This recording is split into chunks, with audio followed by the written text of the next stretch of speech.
আমি কখনো জোর করে কিছুই পেতে চাই না, না কারো সময়, না কারো সঙ্গ, না কারো মায়া, আর না কারো ভালোবাসা। ভালোবাসা যদি হতে হয় তবে তা হবে স্বতঃস্ফূর্ত। মায়া যদি থাকে তা থাকবে নিঃস্বার্থ। জোর করে পাওয়া সময় বা সঙ্গ কেবলমাত্র দায়বদ্ধতা নিয়ে আসে, কিন্তু সেখানে কখনোই আন্তরিকতা থাকে না।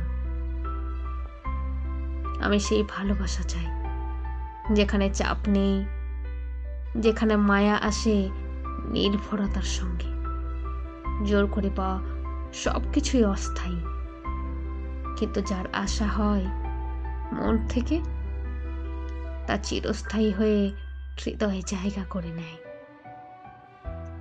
তাই আমি অপেক্ষা করি প্রকৃত মায়া আর ভালোবাসার জন্য, যা কখনোই জোর করে চাইতে হয় না।